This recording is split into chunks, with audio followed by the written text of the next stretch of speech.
بسم اللہ الرحمن الرحیم۔ السلام علیکم۔ کلاس 10 آج کا ہمارا ٹاپک ہے نظم نمود صبح۔ نمود صبح نظم میر بابر علی انیس نے لکھی ہے۔ میر بابر علی انیس میر خلیق کے بیٹے تھے۔ آپ 5 پشتوں سے امام اہل بیت کی مدت سرائی میں مصروف رہے۔ میر بابر علی انیس نے غزلیں بھی لکھی، سلام بھی، رباعیاں بھی، لیکن وہ مرثیہ نگار کی حیثیت سے جانے پہچانے جاتے ہیں۔ نمود صبح نظم میر بابر علی انیس کی لکھی ہوئی ہے، جو ان کے مجموعہ کلام میراثی انیس سے لی گئی ہے۔ 3 اشعار پر مشتمل، 6 مصروں پر مشتمل یہ بند کہلائے گا۔ طے کر چکا جو منزل شب کاروان صبح، ہونے لگا افق سے حویدہ نشان صبح۔ گردوں سے کوچ کرنے لگے اختران صبح، ہر سو ہوئی بلند صدائے اذان صبح۔ پنہاں نظر سے روئے شب تار ہو گیا، عالم تمام مطلع انوار ہو گیا۔ منزل شب رات کی منزل، کاروان صبح صبح کا قافلہ، افق آسمان، حویدہ ظاہر، گردوں آسمان کوچ ہجرت کرنا، اختران صبح ستارے، ہر سو ہر طرف صدائے اذان، اذان کی آواز، پنہاں چھپا ہوا روئے چہرہ، عالم تمام سارا جہاں، مطلع انوار نورانی شعاؤں کا مرکز۔ بند نمبر 2 ہے جی، خورشید نے جو رخ سے اٹھائی نقاب شب، در کھل گیا سحر کا ہوا بند باب شب، انجم کی فرد فرد سے لے کر حساب شب، دفتر کشائے صبح نے الٹی کتاب شب، گردوں پہ رنگ چہرہ ماتاب فخ ہوا، سلطان غرب و شرق کا نظم و نسق ہوا۔ خورشید سورج، در کھل گیا دروازہ کھل گیا، باب شب دروازہ رات کا، انجم ستارہ، دفتر کشائے صبح صبح کا دفتر کھولنے والا، گردوں آسمان فخ ہوا، حیرت زدہ ہوا، خوف زدہ ہوا، سلطان غرب و شرق مغرب و مشرق کا بادشاہ، نظم و نسق انتظام، یوں گلشن فلک سے ستارے ہوئے رواں، چمن لے چمن سے پھولوں کو جس طرح باغباں، آئی بہار میں گلے مہتاب پر خزاں، مرجھا کے رہ گئے ثمر و شاخ کہکشاں، دکھلائے طور باد سحر نے سمون کے، پس سرمردہ ہو کے رہ گئے غنچے نجوم کے۔ گلشن باغ، رواں چلنے والا، گل مہتاب گل پھول، مہتاب چاند، ثمر پھل، کہکشاں ستاروں کا جھرمٹ،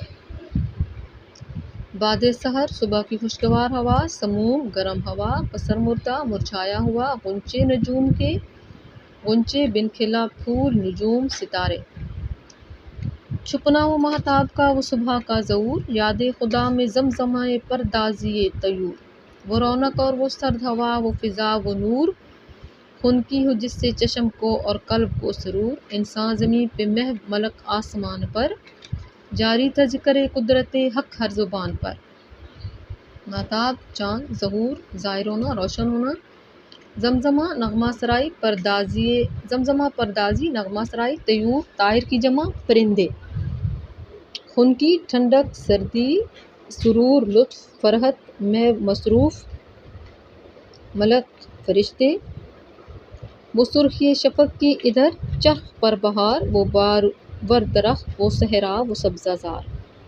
شبنم کے وہ گلوں پہ گہر ہائے آبدار، پھولوں سے سب بھرا ہوا دامن کوثر، نافے کھلے ہوئے وہ گلوں کی شمیم کے، آتے تھے سرد سرد وہ جھونکے نسیم کے، سرخی شفق طلوع آفتاب اور غروب آفتاب کے وقت آسمان پر ظاہر ہونے والی سرخی، چرخ آسمان، بارور درخت پھلدار درخت پھل دینے والا درخت، گہر ہائے آبدار شفاف چمکدار موتی، کوثر پہاڑ یا پہاڑی، سلسلہ نسیم کے جھونکے صبح کی ٹھنڈی ہوا۔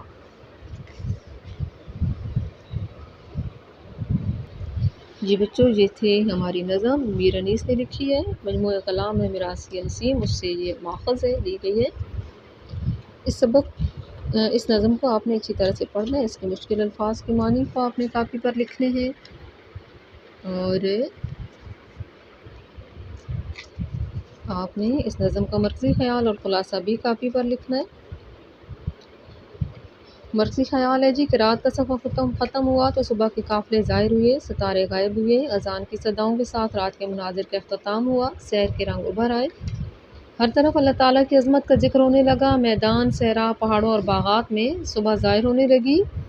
اور ہوا کے جھونکے اپنے ساتھ خوشبوئے سحر لائے۔ میر ببر علی انیس نے طلوع سحر کو خاص انداز سے اس خلاصے میں بیان کی ہے: جب رات کا سفر ختم ہوتا ہے تو صبح کا کارواں اس طرح ظاہر ہوتا ہے کہ ستارے فلک سے ہجرت کر جاتے ہیں، اذان کی صداؤں میں صبح کے نشان ظاہر ہوتے ہیں، ہر طرف روشنی پھیلنے لگتی ہے، سورج کے آمد کے ساتھ ہی سحر کا در کھلتا ہے، رات کا منظر ختم ہو کر ایک نیا رنگ ظاہر کرتا ہے، مشرق سے سورج طلوع ہوا، باغات کا ماحول بدل گیا، ستاروں کے ہجوم کی روشنی میں گم ہو گئے، ستارے ہجوم سحر کی روشنی میں گم ہو گئے، ظہور سحر کے ساتھ ہی پرندے اللہ تعالیٰ کی مدد کرنے لگے، آنکھوں اور دل کو لطف میسر آیا، آسمان، زمین اور فرشتے آسمان پر قدرت حق کا ذکر کرنے لگے، سورج کی سرخی ہر طرف اپنی حاکمیت قائم کرنے لگی، پھول کھل اٹھے، ہوا کے سر جھونکوں کے ساتھ خوشبوئیں پھیلنے لگیں۔ بچوں یہ تھا ہمارا آج کا لیکچر۔ نمود صبح کو آپ نے پڑھنا ہے، مشکل الفاظ کے معنی، نظم کا مرکزی خیال اور نظم کا خلاصہ اپنی اپنی کاپیوں پر لکھنے بھی ہیں اور یاد بھی کرنے ہیں۔ کل کے لیکچر میں انشاءاللہ ہم اسی نظم کی مشق حل کریں گے۔ آپ کا بہت شکریہ۔